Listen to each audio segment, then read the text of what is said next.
Let's go! Look at what happens.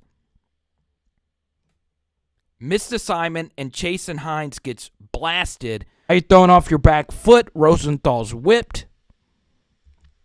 As you could tell from those two clips, this was a rough game for LSU versus Texas A&M. And I've gotten questions to do an offensive line film study on Twitter, YouTube, all throughout. So I started breaking down some plays. But I then said to myself, why don't you break the whole game down? Because you've made this criticism throughout the year that LSU is not good at making adjustments throughout the game, whether it be personnel, whether it be play calling, whether it be first, second, or third or fourth down management. I don't pretend to know the play calls, okay? Because I don't.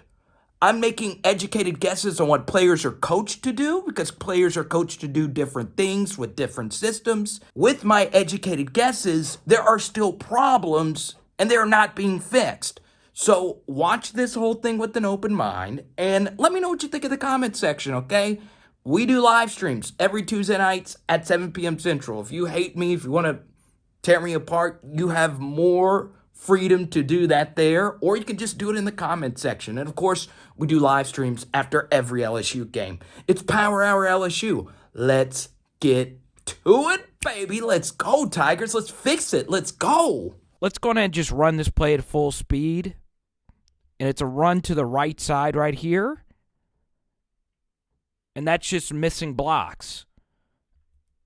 So LSU likes to block Eric Gilbert and Terrace Marshall a lot. Sometimes they're good at it, sometimes they're not. You would like to see them be more physical. So this defensive end is unblocked. It is TJ Finley's job to hold this unblocked defensive end. And look, the run design here looks pretty good.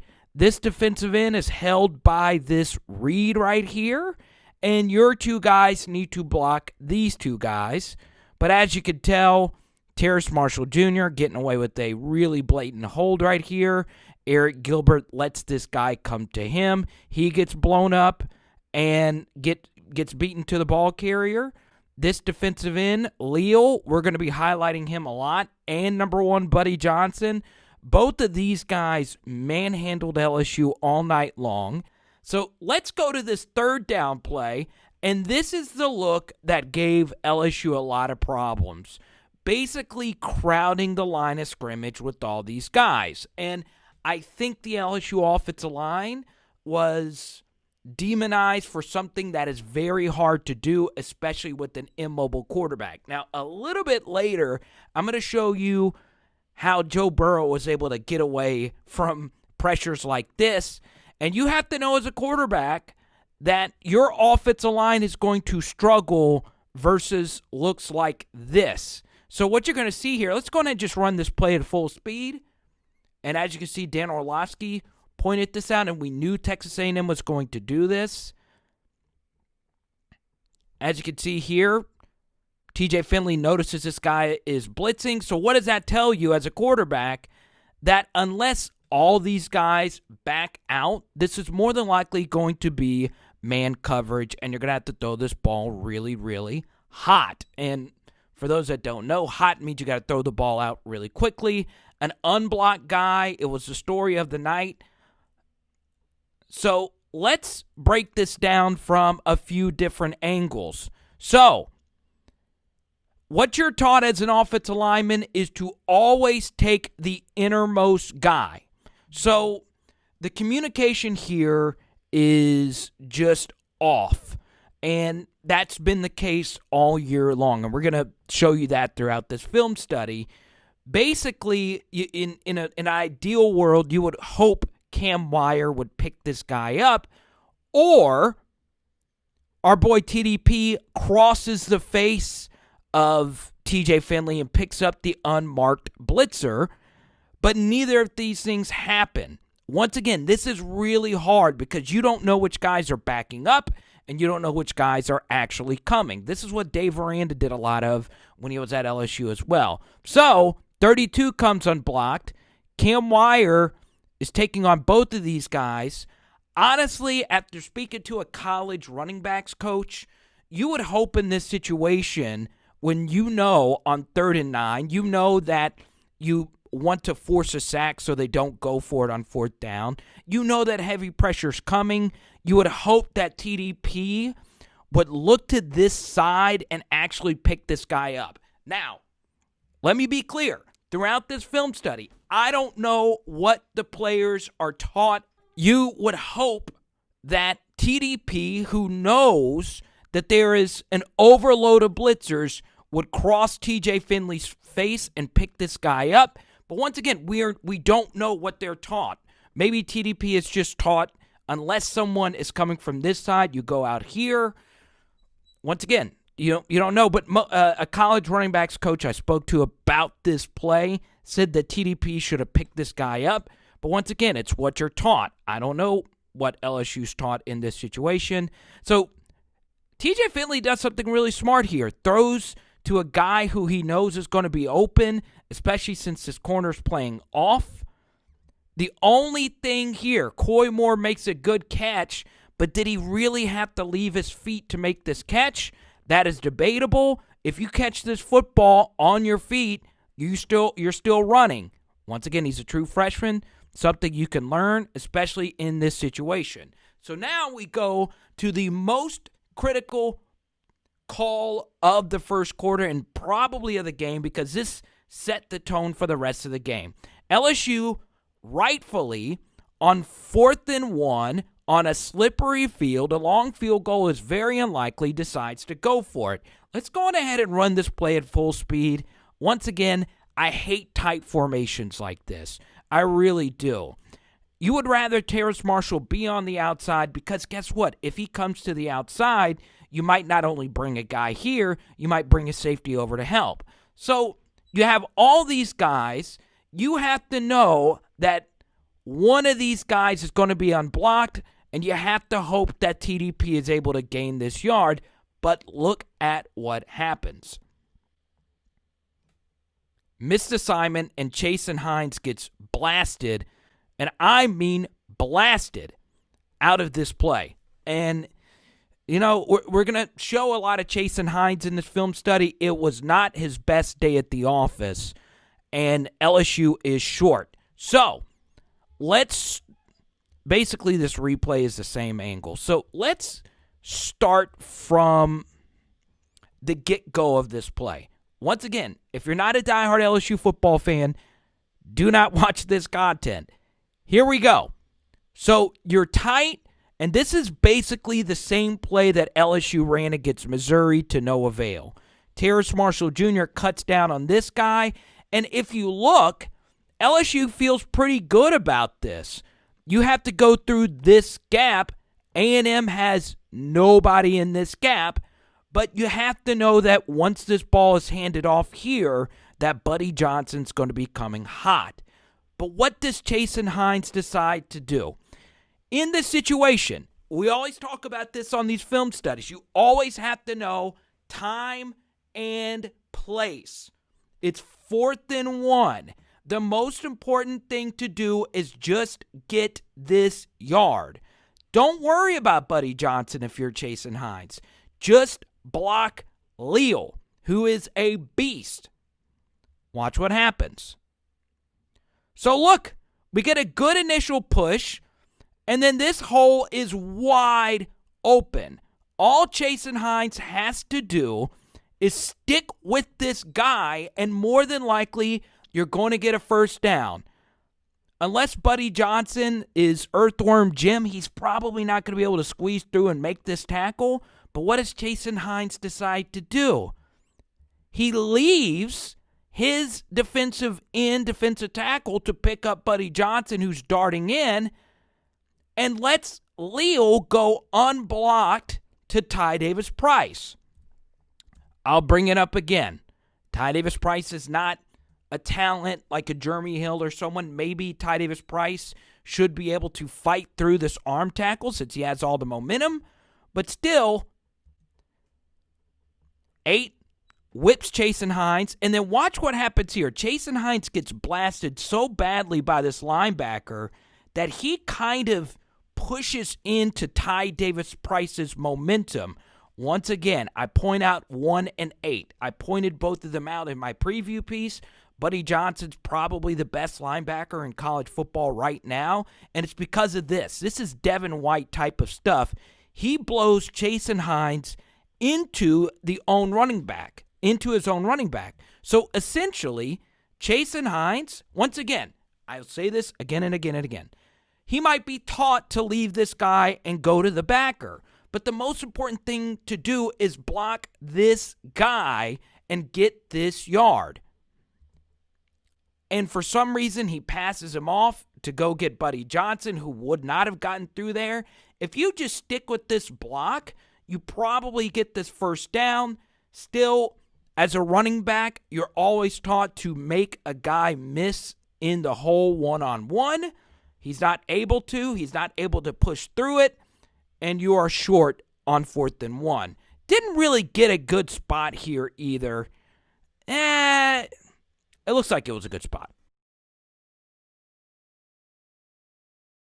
Remember I pointed this out? Why is Chasen Hines leaving his guy here? It's 4th and 1. The most important thing is to get this yard. Don't worry about this backer. Just stick with your block. And even then, you got blown out. This is them enforcing their will. Boom. Physical. Boom. So here we go. Dan Orlovsky, who knows way more about quarterback play, anybody that's ever played the quarterback position knows that this was actually one of TJ Finley's worst plays. Now, I've never played quarterback, but this is just really bad quarterback play all around. So, you notice when LSU runs empty, the only time you should really panic in this situation is if Texas A&M crowds a line. So, guess what? If you're TJ Finley, you should feel pretty good. You know that you're going to have time to throw this football. Only 3 guys are going to be rushing here, so you have to trust your offensive line to give you time to throw. Let's go ahead and run this play at full speed. And Miles Brennan actually did. We ran a very, if you go to our Miles Brennan film study against Mississippi State, he made the same mistake in a critical juncture of the game. So we get the rare, basically end zone camera here. So it's pretty easy read right here. TJ Finley, who's got a cannon, who could fit the ball into any tight window, was able to get away versus Arkansas throwing the football just a little bit late. You can't do that against a better defense at Texas A&M. Once again, number 1, Buddy Johnson making a good play here. So as Orlovsky pointed out here, he's got plenty of time to throw. Boom. Football should have been out. Football should have been out already. But what he decides to do, and a lot of quarterbacks make this mistake, they try and roll out and just make it just a little bit better of an angle. Too late. So now he's throwing off his back leg, a dangerous pass. If Buddy Johnson would have turned his head just a little bit sooner, he probably runs underneath that and picks this ball off and is going the other way. Also, something else here. Okay? And this is just personal preference. I don't like quarterbacks that drift like this. Okay? Because you're always going to be throwing off your back leg. It's always better to step up into the pocket. Number 1, your momentum is going towards downfield. And if you roll out this way and you get sacked, it's a far bigger loss on the play. If you step up and you get sacked, it's only a 1 or 2 yard loss. But instead, he panics. And look at this. If you step up in the pocket, you can buy all types of time. And receivers can break off their routes and do whatever. But instead, he runs back this way, throws a football late, off his back leg. Once again, that should have been a pick. Still good coverage there by Buddy Johnson.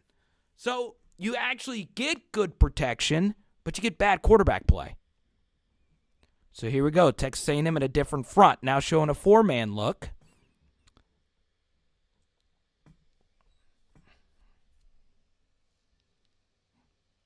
And here we go. Actually a good read. He sees this guy coming off the edge. You throw in the empty space. You just got to complete that. Bad throw. Take a few yards there to make it a more manageable third down. It was a drop by TDP as well. So now LSU decides to go empty. Okay? Texas A&M. So, your TJ Finley. 1, 2, 3, 4, 5. You're the offensive line for LSU. And you could see that no matter what, it's 5-on-5. Mano-a-mano. Man-on-man. Let's see if they can block it. Kevontre Bradford comes in motion here. Can they block it? Oh, they decide to run a quick screen. Once again, whiffs across the way. Leo reads it pretty quickly, and this is an easy tackle. Once again, 1-8 just ate LSU alive. Punt the football. And in this situation, do you really think a screen is going to get you 10 yards?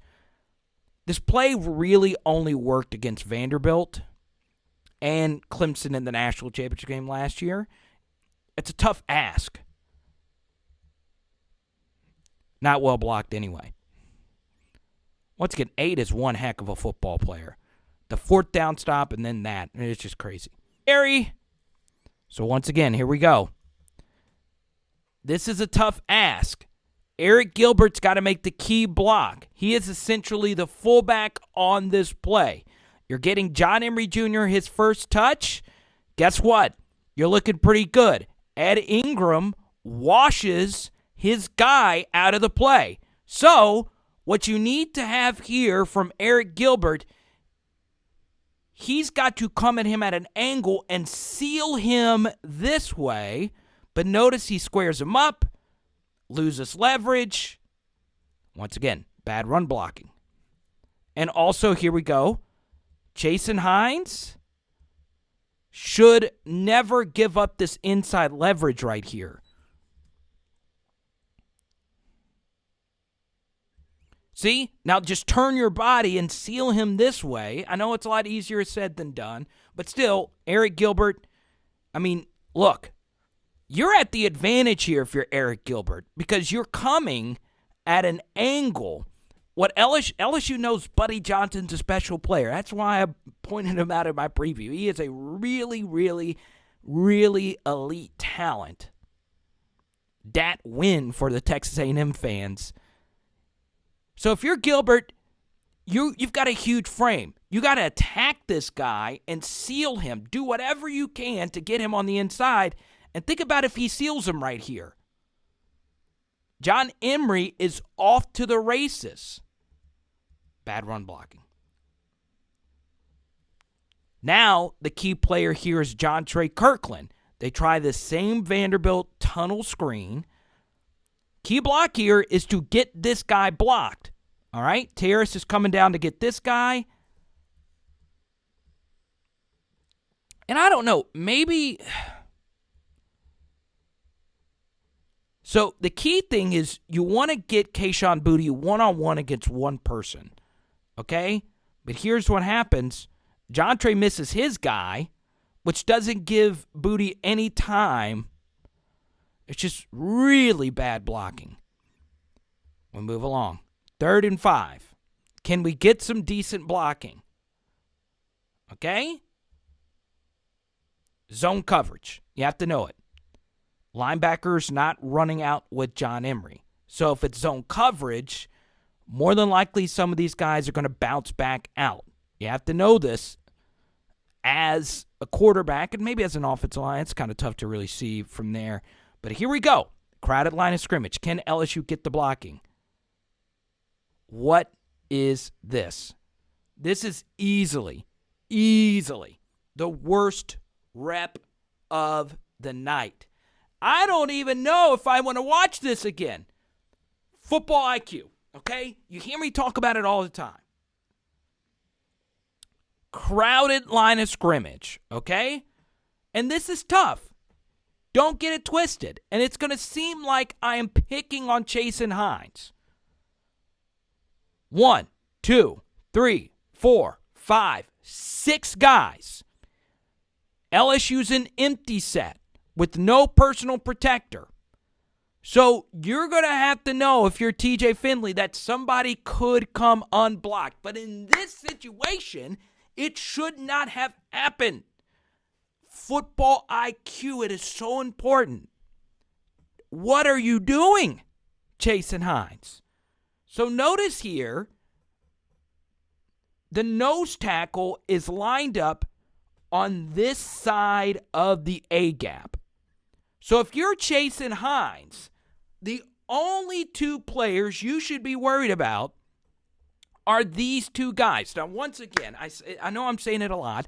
I don't know how they're coached. Maybe he is told to worry about the guy in the opposite side A gap. But if you're Chasen Hines, you have to know to block one of these two guys. All right? If Buddy Johnson decides to come, you pick him up. All right? Now, Liam Shanahan should have communicated to Chasen Hines that if he doesn't come, pick up this guy, because I've got this guy in the opposite side A gap. But that's not what happens. Watch. Why is Chasen Hines looking at this guy all the way over here when it is clear he's in this A gap pre-snap? Okay? So if he's all the way over here, just worry about these two guys. But what does he do? He leaves him. Maybe he's thinking that Austin Deculus is going to come down and block him, but Deculus is going to stick with him. But it is simple. Once you see this guy all the way over here and he's well blocked, you should immediately snap your head and look to see if anybody's coming from this way. But no! He ends up blocking no one. Once again, I have to say, maybe the right thing to do here is Austin Deculus pick this guy up and let this guy go unblocked. I don't know. Either way, this is disastrous communication. What is this? So the more dangerous guys are these two guys right here, okay? So once you see this guy is all the way over here, just worry about either one of these two guys. If he doesn't come, take this guy. He's all the way over here in this opposite A gap, so you know Shanahan's going to pick him up. So once he sees that, boom, your head should have been over here, looking to see if either one of these guys unblocked. And he doesn't make the sack, but it should have been a sack. All righty, Max Johnson's in the game. Let's see what happens. All right. It's actually not poorly blocked at all here. Hines does a great job. Eric Gilbert, I don't know if he's supposed to go through the... It's kind of tough to see right here. I don't know. It's just a mess. You know, I've always tried to understand LSU's running back rotation. They bring in 27. I believe his name is Josh Williams. I guess Chris Curry wasn't available. So they've already played Kevontre Bradford and Ty Davis-Price and John Emery. And now we have... I don't know. I don't really get LSU's running back rotation. So, we're going to break down a few of these quarterback sweeps from Max Johnson. Okay? Let's break this down from the start. We're going to play this run at full speed. Once again, Buddy Johnson just making plays. There's just too many of these whiff blocks. Just way too many. So, what happens here is Williams sees nobody in front of him, okay? So if you're LSU, you feel pretty good. You feel pretty good that Max is going to get this edge, but if this guy is just blocked, this is a big gain. And Williams, too late. Too late right here. And I think, and this was something that LSU struggled with throughout the night. when you're blocking upfield like this and there's nobody in front of you, don't keep running. Slow down and see if there's anyone cutting right here. So if you're Williams, you need to dive and do whatever it takes to get a piece of Buddy Johnson here.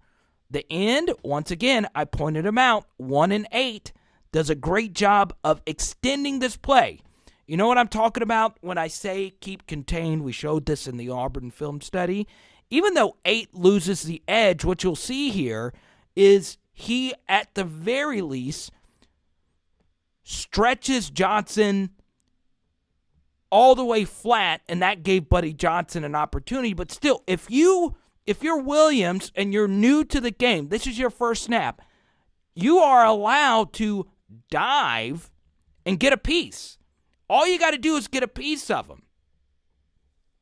I don't know why the 4th-string back is already in the game, but just give me a running back who can make, just give me a piece. All I need is a piece right here. And if you get a piece of him, guess what? You're around the corner. This is a 6 or 7 yard gain.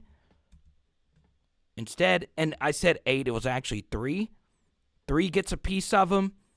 But still, Max Johnson is probably able to get around him. Maybe this play's supposed to bang up in here. I don't know. Still, he gets around that arm tackle if you just get a piece. That's all I'm asking, a piece. So instead of 2 yards, and it's just communication, it's making these small championship plays. Just give me a little piece. All right, here we go. 3rd and 6. It's empty, okay? Now, boom. If you're Max Johnson, no way there's no blitzer. So he comes up here. And they're essentially saying, we do not trust Max Johnson to make a throw in this situation. Steps up. Eric Gilbert cuts his route a little bit short. We showed this in the Vanderbilt film study. We see that he's improved on this, not catching this football and going back, but going forward. Just a great tackle here. And you're short. Maybe you should go for it on 4th and inches, but if you're down 3-0 and your defense is playing well. But once again,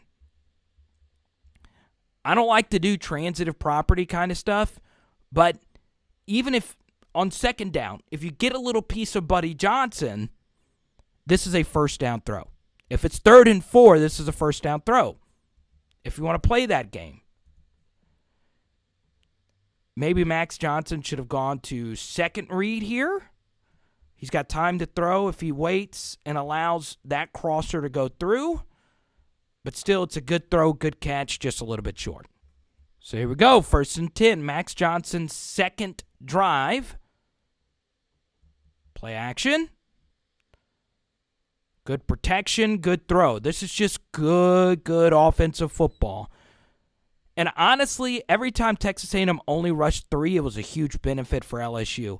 Good job here by Eric Gilbert. And I don't really like this right here. Trusting a tight end to block a defensive end one-on-one. Gilbert does a great job in protection here, though.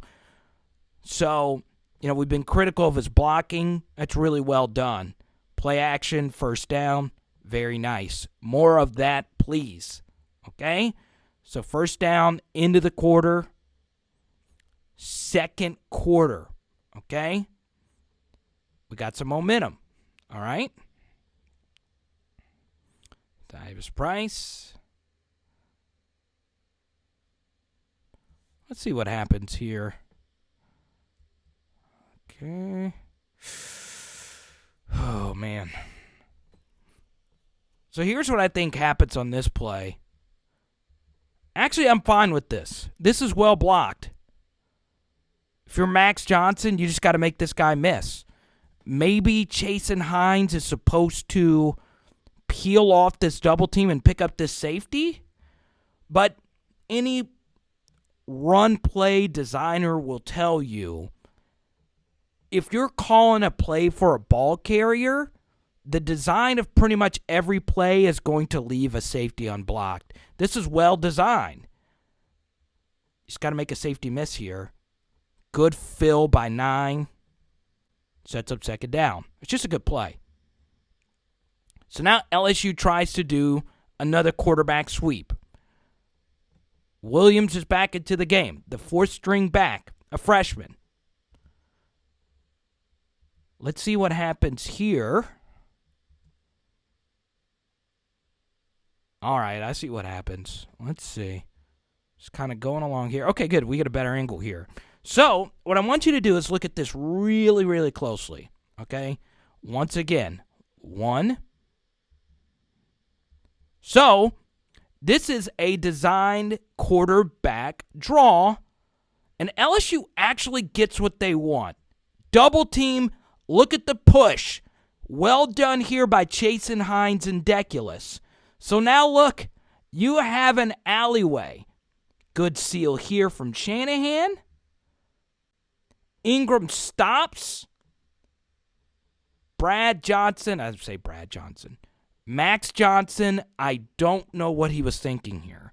The design of this play is to run this way, but for some reason he doesn't allow these blocks to set themselves up, and he stops himself, and he cuts back into where his guys are.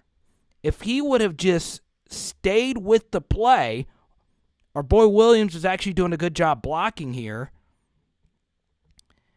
Eric Gilbert. So based on what I've seen from the game so far, I think LSU is believing Max Johnson is a better runner than he actually is. He's not Ryan Perlew. He's not even Danny Etling, really. Not really an effective runner, but that's just after a few plays. Once again, 3rd and 9. Williams still in the game. We're going to crowd the line of scrimmage again here. Okay. See what happens. Okay.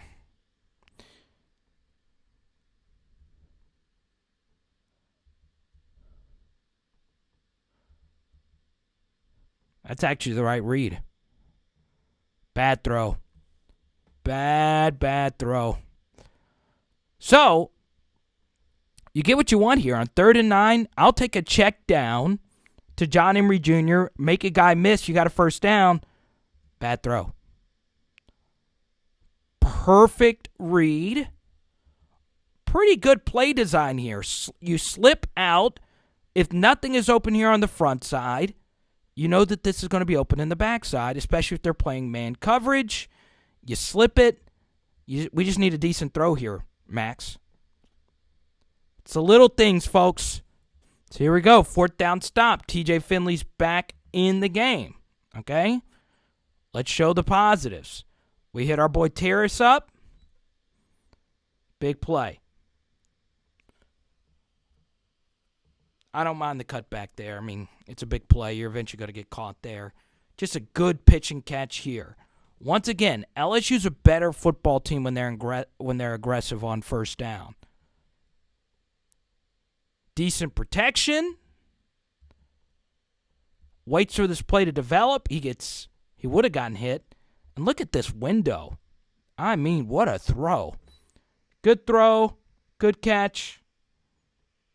We just keep it moving. All right. Now let's go to the touchdown here. Once again, good protection. Throwing on first down. You get robbed. And a lot of you remember the play here. It's a TD. Boom. So here's my thing. All right.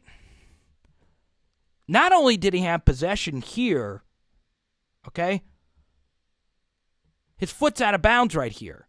So that is before he actually regathered the ball, per se. So it should have been dead. Okay, now look at, he has possession of the ball right here. Still possession. And look, it's dead right there. It doesn't matter if he actually goes to the ground, right? LSU gets robbed here, okay? But we always talk about this on this channel. How do you perform when things don't go your way, okay? Things didn't go your way. So the one thing you don't want to do is on the very next play commit a turnover. But that is the very thing you do. Let's see what happens here. Okay. Same exact thing from earlier.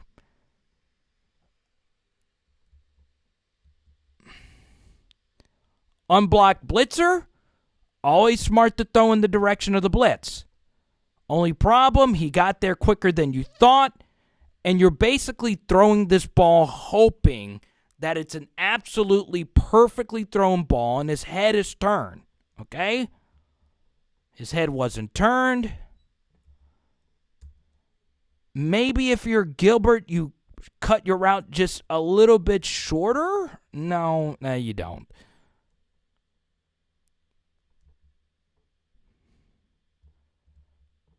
So pre-snap, you have to see that this guy is coming right here, and you know it's going to come hot. So if a guy is coming unblocked right here, just don't throw this ball. Just throw it away. What a lot of quarterbacks do is they just throw it to his feet and just make it an incompletion, which is probably the smart thing to do.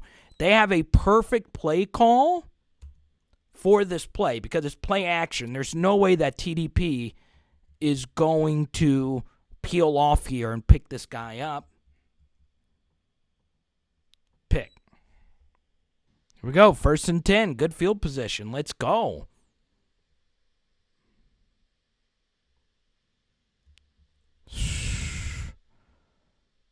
Bad quarterback handoff exchange ruins the flow.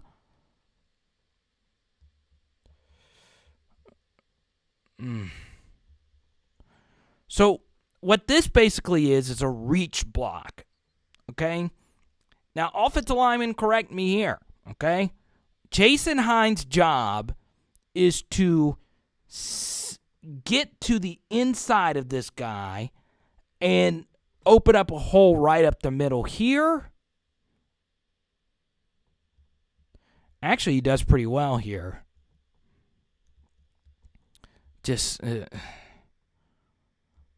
Okay, I see what happens. So this is a designed run blitz. So you think that this guy is sticking out with Gilbert. Instead, he floats in at the snap for a run fit right here, and then it's just too many guys to block. So Chase and Hines, his job here is to wash this defensive tackle down. But notice when that happens, you weren't expecting this guy to come in right here. So this is just a perfect defensive alignment. And Deculus sticks him. Smart move. But because the quarterback center exchange was sloppy, this is basic fundamentals. These two have been working together long enough to have a better exchange here. You have no momentum. This end is going to be able to catch you now and wash this down. Deculus eventually loses his block. Jason Hines misses, ends up missing this guy. He's allowed to come back into the play, and Buddy Johnson's right there to fill. Once again, it's sloppy run blocking. When other guys are doing their jobs, in order for run blocking to work, every single person needs to do their job, and that is expounded upon when, once again, you don't have a transcendent talent at running back.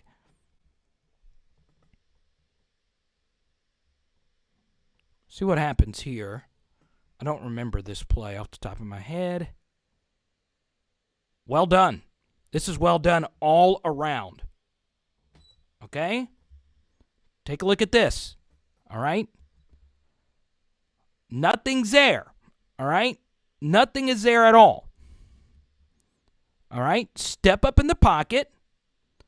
And notice everything's open right here. You're athletic enough to just step up and run and take these yards, which he does. Good quarterback play. Now, if you're LSU, you're down 10-0. You're on the road. You don't have a lot of positive momentum. This is a 2-down situation, okay? They get an injury. Little unfortunate that you can't go quickly here. Once again, let's see look at this. Good protection. Wash this guy upfield. Smart move. Take these yards. Good run by TJ, and he falls forward. This is really good football. I like it. Whatever.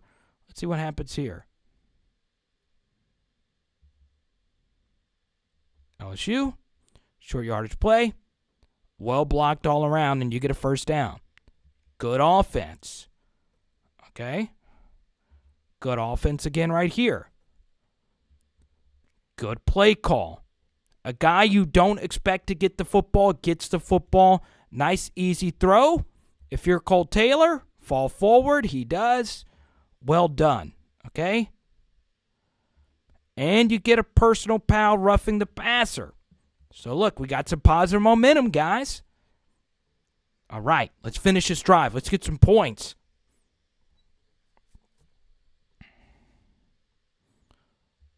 Let's see what happens here.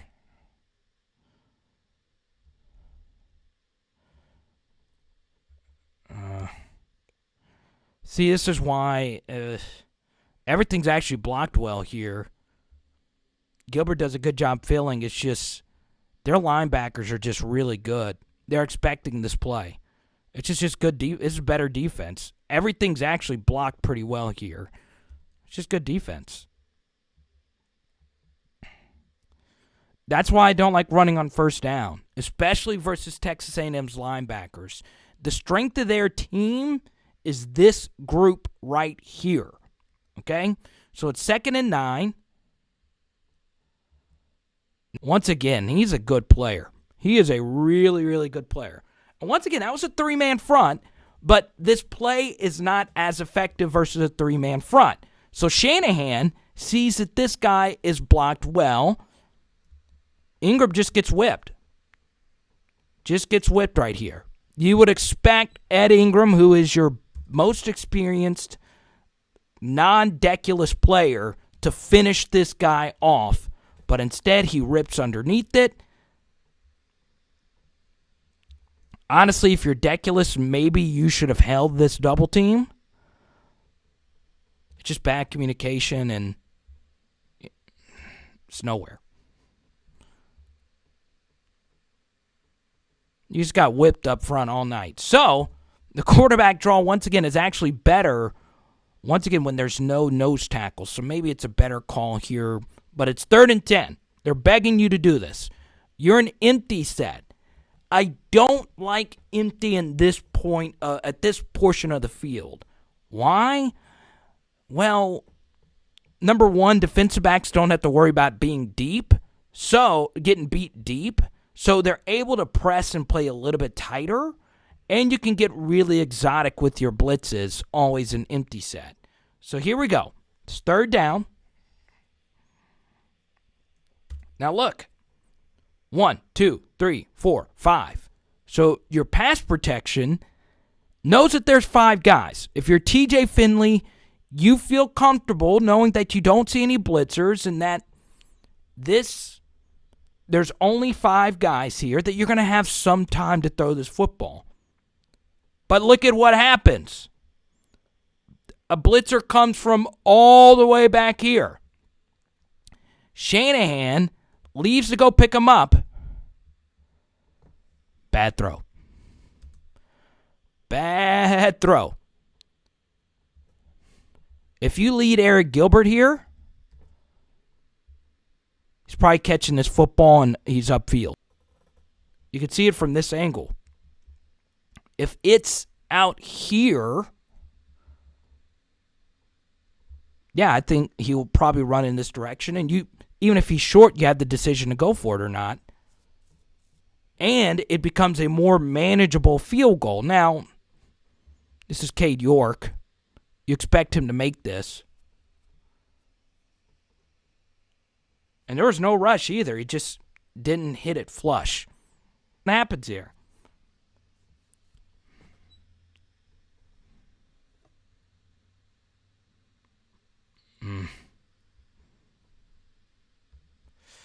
Not the best route. Once again, a bad ball. Kind of physical there. Boom.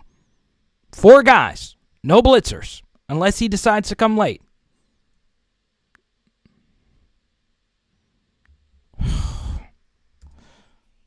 Let's run this at full speed. Just no time at all to throw this football. Not great protection again. Ed Ingram, the South Carolina game was ridiculous. It's just been regression since then. And, he's had injury issues. Let's see what happens here again. Okay? I mean, look, I want you to notice the technique here from 92. Look at how violent this punch is. And you can always tell how violent a punch is if the person's head snaps back. That's what you're taught as a defensive lineman. Violent punch, snap him back. And Ed Ingram is actually a stronger, better athlete than 92. But look at how violent that punch is. Look at that. Snapped him back, and you're trusting him here. You're double teaming this defensive end. Let's see that punch one more time. Just watch his head just snap back. Boom. That's violent. A&M's defensive line is very violent and good with their hands. And you notice Finley can't step up into this pocket because of that. A&M did a good job providing different looks. So this puts a lot of pressure on Dare Rosenthal, right? Because you got two guys out here that you have to worry about. So now if you're Ed Ingram, you got to worry about helping here or helping here if Buddy decides to blitz through this gap. So basically 1-2 versus 1, 1-2 versus 1, 1-2 versus 1. It's still 1-2, 3, 4, 5, 6 against 1, 2, 3, 4, 5, 6 guys. So at some point you would hope that LSU would be able to block this.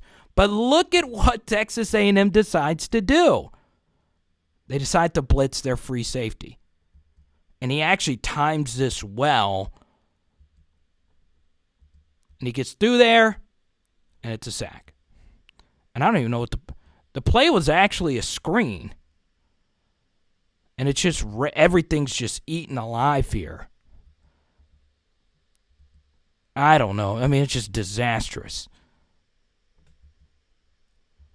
And still, I mean, if he's coming from that far, he still gets through there. Just a mess. It's a mess. We get a better look at it here. Just well done.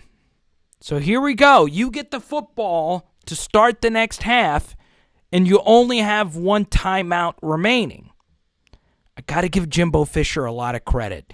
He believed in his defense to call a timeout here on first down to give his offense the opportunity to score points before halftime. And so first down, this is a good play call, okay? Get the football out to one of your playmakers in space. Terrace does a good job blocking this right here. If you're John Emery, God, Buddy Johnson's a good player. I mean, I want you to see how far he has to go to make this play. Good blocking here.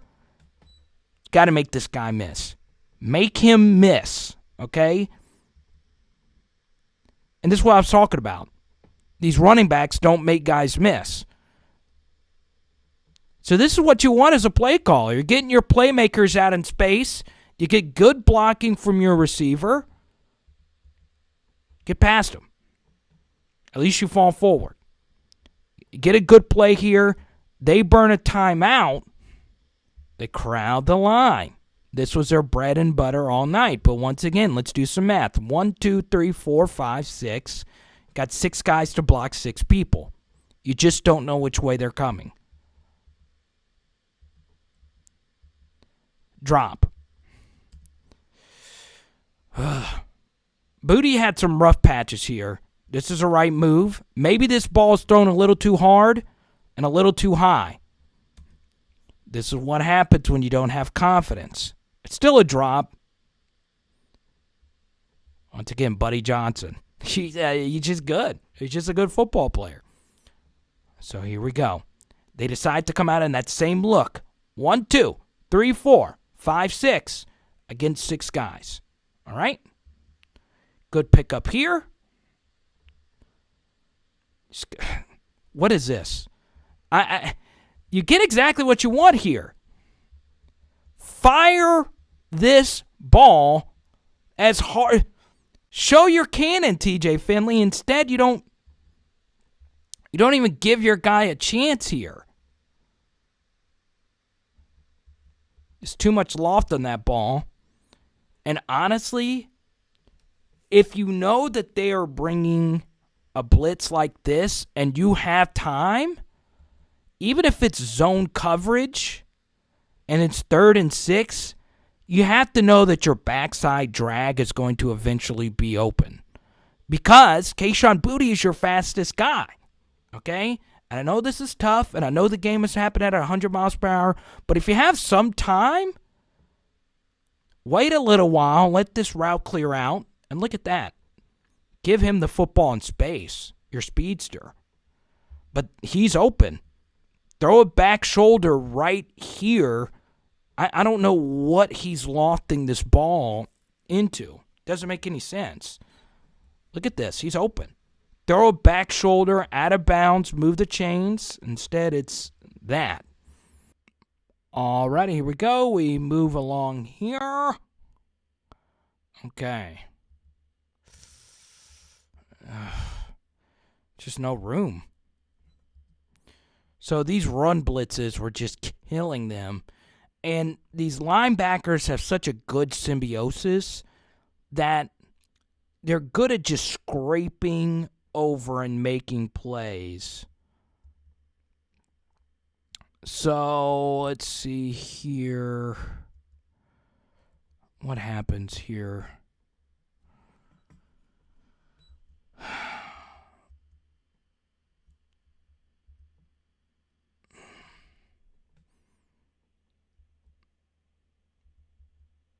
All right, that's well done. Shanahan not quite able to get to this guy here, and that's a tough block. So essentially, you want to get this double team blocked right here, and then you want to, and actually he did have a chance. He misses his block here. So the reason why this play doesn't work, once again, the play design is fine here. Gilbert does an okay job. Maybe TDP should have bounced here a little bit quicker. But since Shanahan whiffs right here, you're not really given the opportunity. And I thought LSU should have just kept throwing on first down. But here we go. 2nd down. Let's try and run it again. Why not? So if you look here, you actually catch a break here. Buddy Johnson's looking towards the sideline, and their best player wasn't even ready for the start of the snap. Ed Ingram gets whipped. It's a mess. It's a mess. I mean, this is just a butt whooping right here. 92 again. Remember earlier we showed those hands? Snap it. Just blows through this B gap. This was supposed to be a double team right here. And if you're James Craig, you've got to fix this. This is football fundamentals 101, okay? If you go back and look at the 2011 team, they were really good at getting this double team blocked.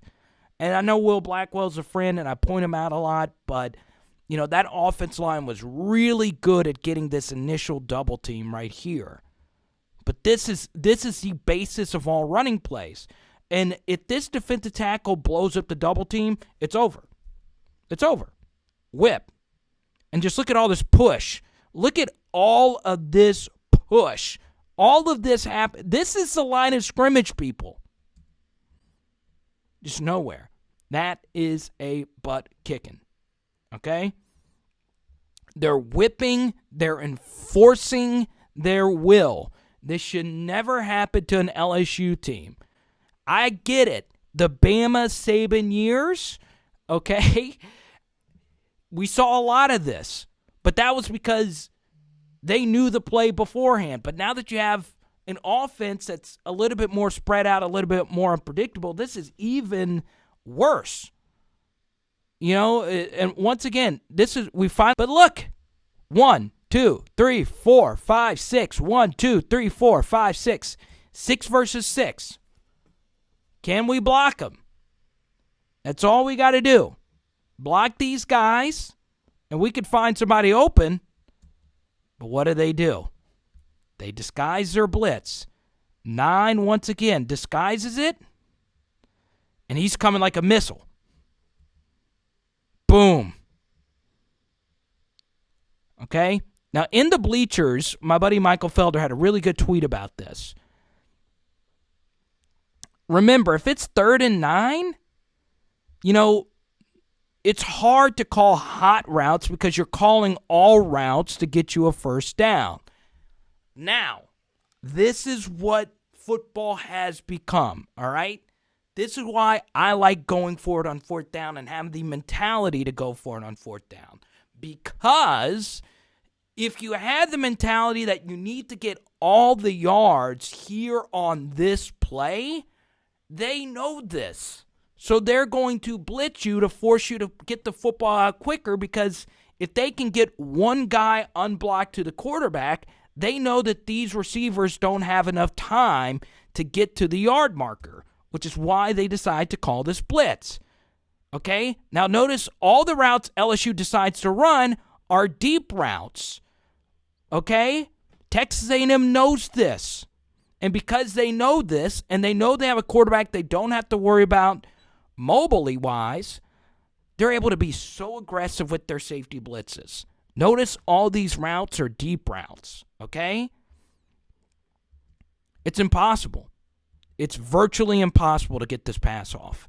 It's not good offensive football. It's prehistoric offensive football. Because you have to know down 2 possessions, okay? Now, let's just show the blitz, okay? So it's 3rd and 9, and you're down 2 possessions. You need to go in with the mindset that you don't have to get all 9 of these yards here, okay? But you call a play where they do. Now, here's the thing. The perfect play call here would have been to, because 9 was on Gilbert. Look at Buddy Johnson. Look at how much ground he covers, okay? He's got to go from this A gap to guard Eric Gilbert all the way over here. And they're able to do it because you're all running deep routes. This looks like this is on the LSU offensive line, but it's not.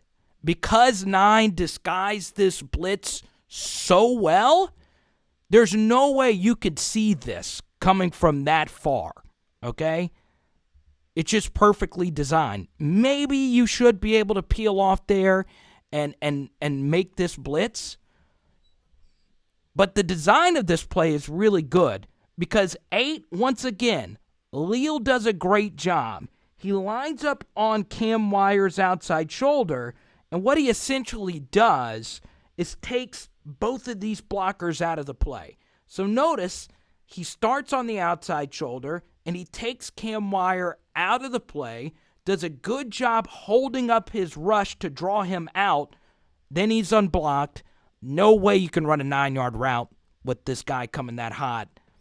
It's just brilliant defensive football and bad offensive football. You can see it here as well. Take a look at this from the all-22 angle right here, or the end zone camera. Let's see if we can get it right here. All right? Let's take a look. 8, notice, he takes both of these guys out. Now look.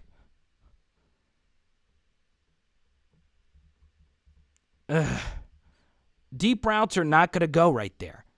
All right? It's just not good offensive football.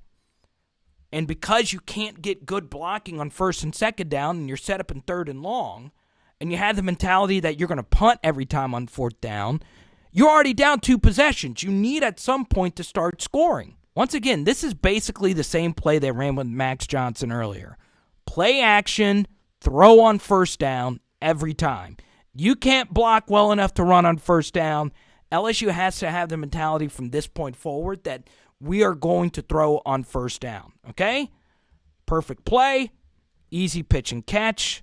Austin Deculus, who started getting whipped bad in the second half. Good rip move there by Leal, but still good enough protection to get Jaray Jenkins the football. Let's move these chains. Once again, good protection. Play action, draws the safety up. Well done by Jaray to hold his arm open. Jaray had another good game. Let's set up second down here. Or first down. We're in positive territory, baby. Easy pitch and catch, but it's behind him. Bad accuracy. Ryan Mallett at Arkansas had a lot of trouble with this as well. Big arm, but throws this ball way too hard.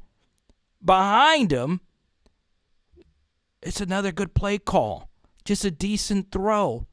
Or have a running back who's able to keep his feet right here. This is all these lost yards on first and second down. Ugh. And these yards count versus an experienced defense. 2nd and 7. Let's see what happens here. Unblocked guy again. Okay? They bring 7 off the edge. And I'm going to show you later the Joe Burrow difference. So, here's a problem. Once again, remember what I showed you just a minute ago. Texas A&M likes to have Leal, their good pass rusher, as the blitz drawer because he's really good at this. He's good at bringing these guys with him. Now, if you're Eric Gilbert, once you see him go all the way in, flip your head this way to see if there's something you can do to help peel this guy, if there's any scraps coming off here. Once again, I don't know how the players are coached. Still, this is a long way for this blitzer to come. He's untouched. No time to throw, and it's late. Once again, he sees no one. Actually, he's taught to do this. Fire off. Football should be thrown now. He avoids this blitzer. Probably should have just taken this sack. If not, just throw it at his feet. Live to fight another down. Once again, it's 3rd and long. Bad throw on first down. Bad throw on second down. A&M has you where they want him. It's 3rd and 7. See what happens here. They're going to do this every time. Once again, field goal extended. They don't want you to get right here because you can attempt a long field goal. Also, they want to get aggressive here so you don't go for it on 4th down. So you have to know as an offense, let's at least get some yards out of this. Bad protection again. It's just a mess. And he was open. Let's see what happens. Chasing Hines again. Okay? Bad communication. Bad communication again. So, if you're Austin Deculus, Jason Hines needs to tell Austin Deculus, look, I got a guy sitting heavy on this A-gap, and I got to take him. Why? Because Liam Shanahan has someone in his A-gap, and there's more guys on this side of the line of scrimmage. So there needs to be communication here that if this guy decides to come, Deculus, you got to take this guy, and we just got to leave this guy unblocked. But that's not what happens here. Jason Hines, once again, they picked on him all game. There were so many times where he just didn't block anybody. Okay? He's too late. He's too late. And once again, this is actually a good play call because if he has time to throw this football, look who's wide open right here. And it's a tight throw, but he would have made this throw in this direction. And it's just bad football. It's bad football. Let's go on ahead and watch it again, okay? And honestly, I thought LSU should have gone for it here. It's 4th and 7. You're down 2 possessions. You're in plus territory. You have some momentum. It's just bad communication, okay? Once again, it's simple math. 1, 2, 3, 4, 5, 6, 7. Okay? Let's see. And and this is something else. Personally, and especially when you're having trouble with protection, one adjustment I would have made at halftime, and I pointed this out that LSU this year hasn't been great at halftime adjustments. One thing I would have done is, you're having trouble throwing to the running back out of the backfield anyway. I would have told my running backs to stay in protection a little bit longer, especially when you've been giving up so much backside pressure, and just stay in. If you don't see anyone to block here, protect and pick up scraps here. But once again, this is ultimately on Chase and Hines. Okay? Let's see if there's any pre-snap communication. All right? Boom. Okay. So Shanahan needs to make this call right here. All right? There should be communication, all right, amongst this offensive line.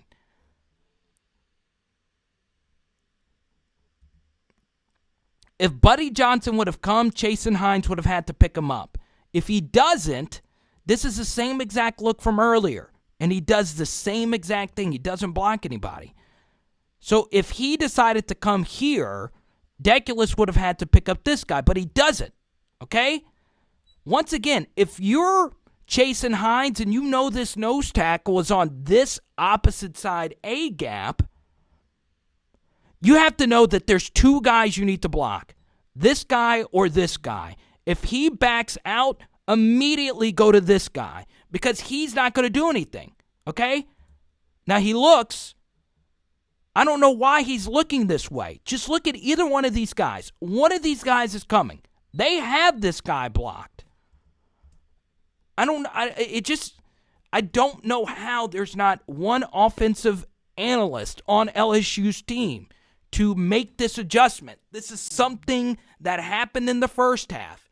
You have to tell Chase and Hines this at halftime, that we cannot have free rushers going to the quarterback. It's the same exact guy at a critical juncture of the game that is running to the quarterback. It's legit the same exact player. Get him. And he's not there. Decent protection. Because here's the thing. If you pick this guy up, you have it protected. And you can have Terrace Marshall have more time to get out. Or you could throw it here and have a more manageable fourth down. It's bad communication, bad football IQ, bad protection. Alrighty, so here we go. You're backed up. Your defense stepped up for you after the crazy punt, fumble, whatever. So now you're on your own 9-yard line. Let's see what happens. Plenty of time to throw.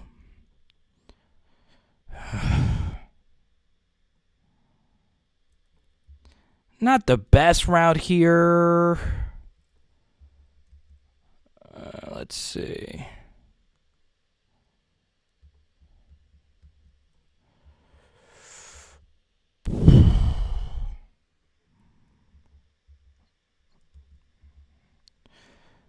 Here we go. It's 1st and 10. LSU is really smart here to throw on first down. Just hit Terrace Marshall. This ball is not there. You're just trusting this guy to Kayshon Boutte to beat a guy man-to-man here.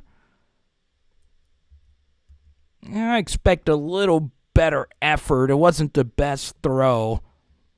Kind of just gave up on this a little bit.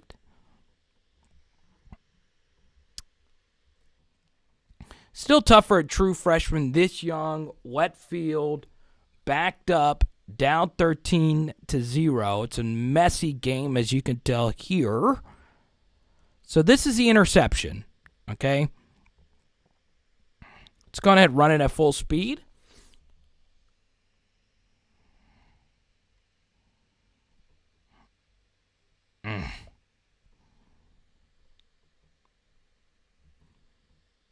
Oh, my God.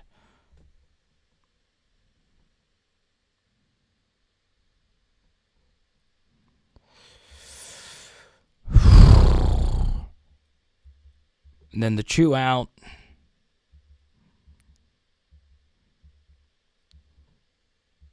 All right. So, Orlowski does a good job actually breaking this play down. He did a great job calling the game.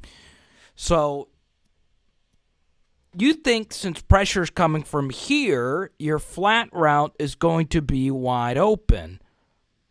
Dare Rosenthal, and ironically here, LSU actually does a good job picking up the blitz. It's just right here. Rosenthal gets beat a little too easily by a blitzing guy. Basically, if a guy is coming from here, you just want to ride him upfield. You don't even really need a good punch.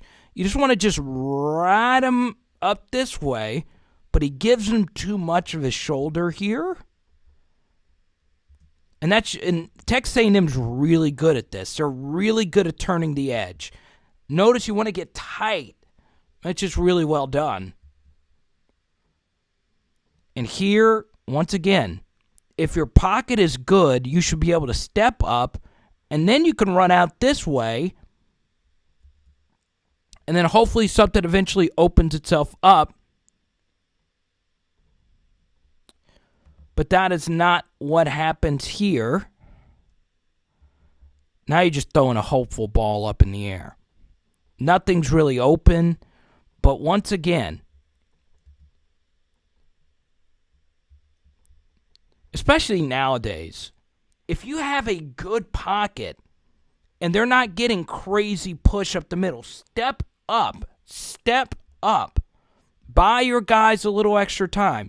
And look, if you step up into the pocket, you can run through this gap.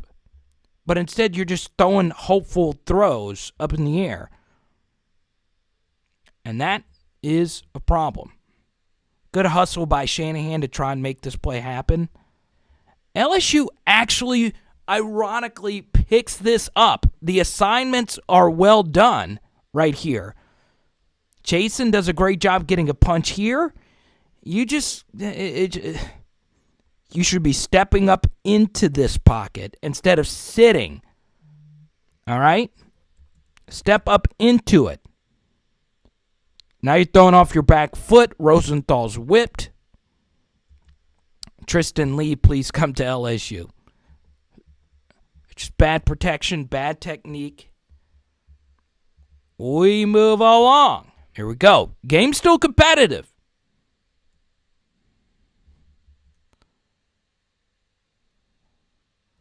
Well done here on first down, okay? We're finally getting our communication down, right? Boom. Good punch, good double team, good read right here to bounce this. Look at this. Seal. It's good stuff. Hit this, beat this guy to the outside. Maybe got away with the little hold there. He probably should have taken it through here. But still, you get the edge. Yeah, he did get held. But still. He probably should have punched and gone through here, but either way, it doesn't matter. This is really well done from John Emery. So now, as a running back, can you make someone miss? He does. He makes non-miss. Falls forward here. Well done. But there was a holding call. They did call the hold. Okay? I don't know what the call actually was, but here we are. It's 1st and 10 still. Anyway, they decide to go back to it. Now, more bad run blocking. We just did good on the first down play just then. Okay? Ingram whipped again. Your job at Ingram is to block this man. Notice what 5 does to him. Gets out underneath it. Ingram is leaning. That means he's tired. That means he's mentally fatigued. His team is down 20-0. And why did Jimbo Fisher not go for 2? Anyway, what is this?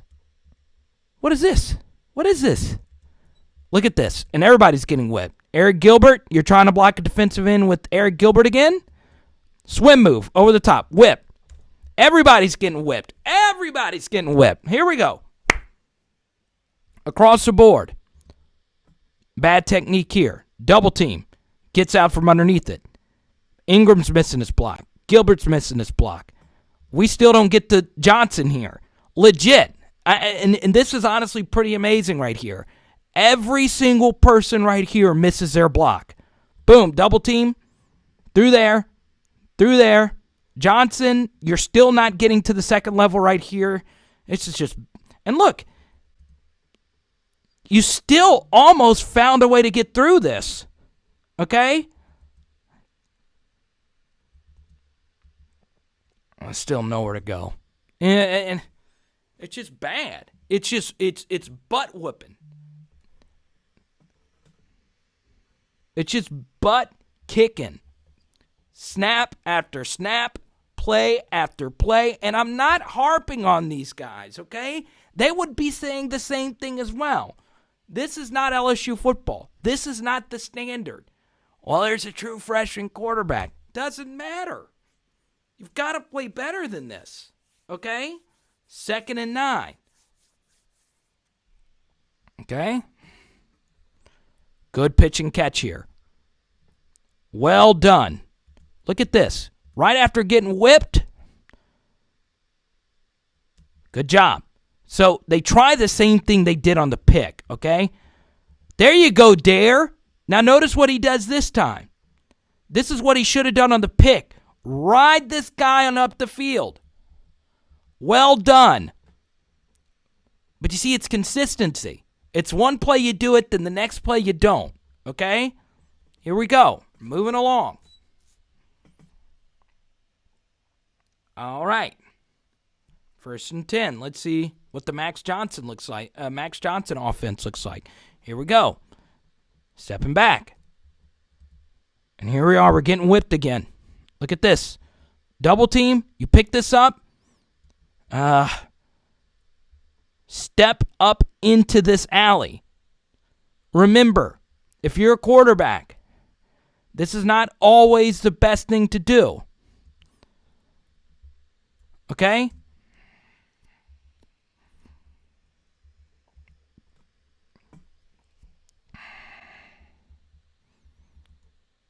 Step up instead of going this way. And because Max Johnson's a little bit faster, he's able to get this edge. But they're gonna try and sell that hold every time, and they normally call that. The right thing to do here is step up. Step up into the pocket. Still, this isn't bad. Still 2nd and 10. But see, if if you step up into this, look, if you step up into this, you're downhill and you're gaining yards. You're running. So instead of 3 yards, you're gaining 0. Okay? Here we go. 2nd and 11.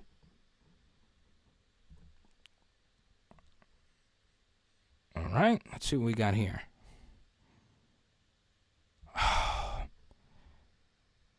I would have held on to this a little bit longer.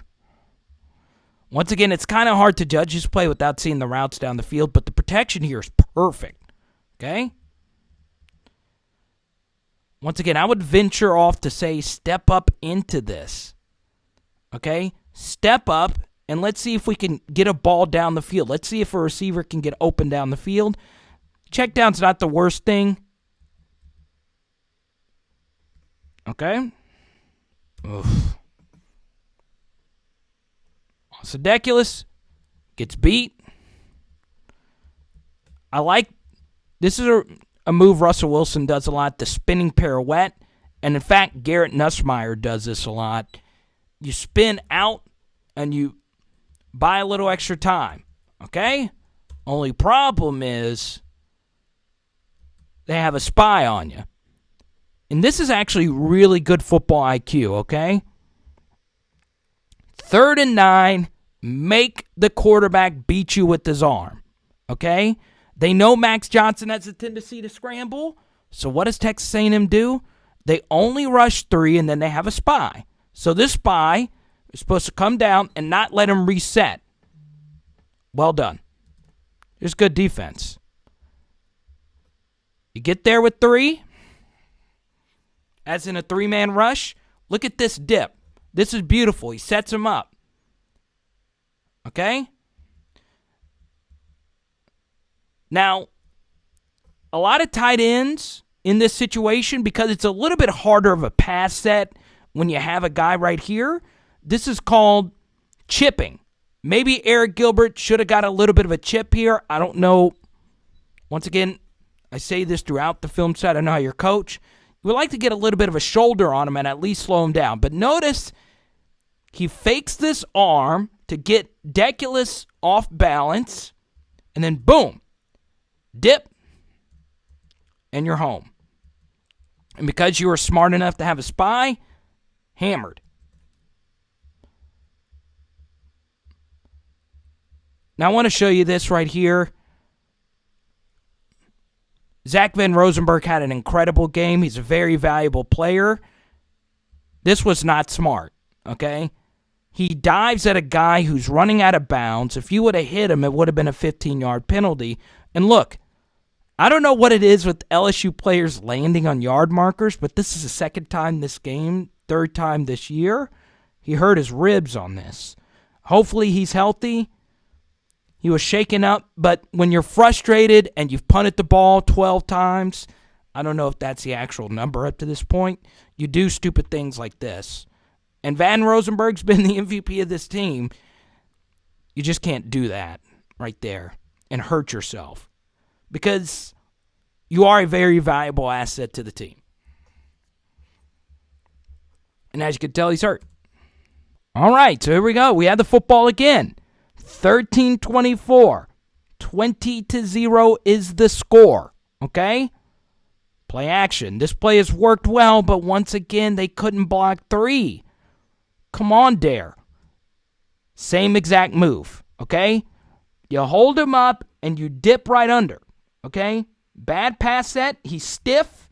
Hold him. Get under it. Now you're getting home. Once again, that spin move, he gets 3 with it again, but this is still good stuff. Look at that. Good spin move to buy a little extra time. And then Terrace has just got to catch that. You just got to catch it. That's a good play there for Max.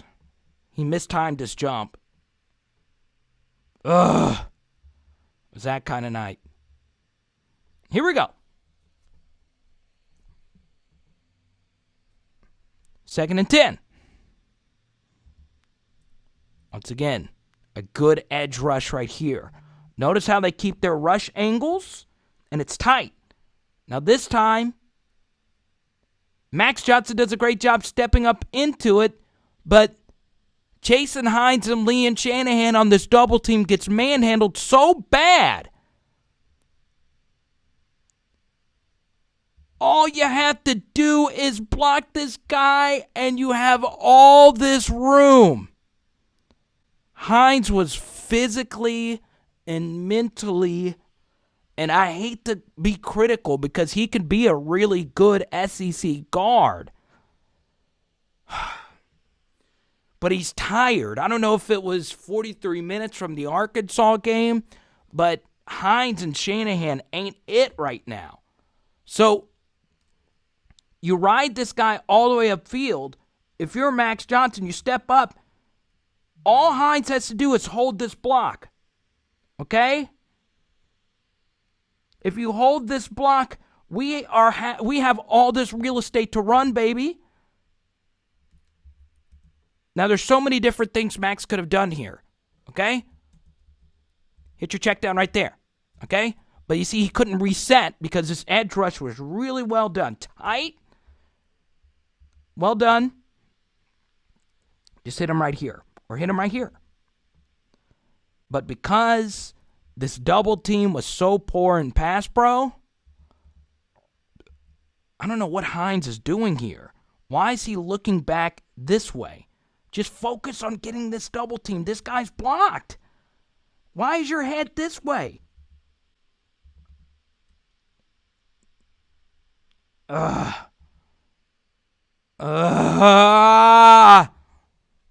I want this team to do better.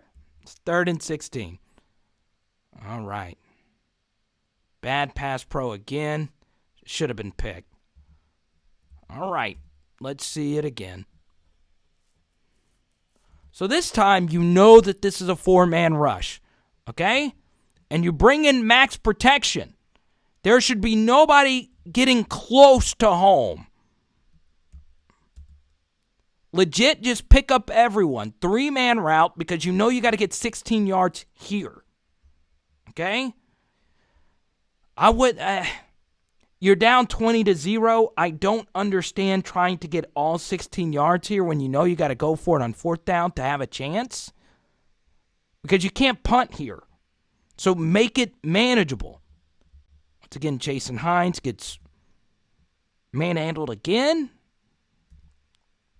This was a good initial punch. Finish him.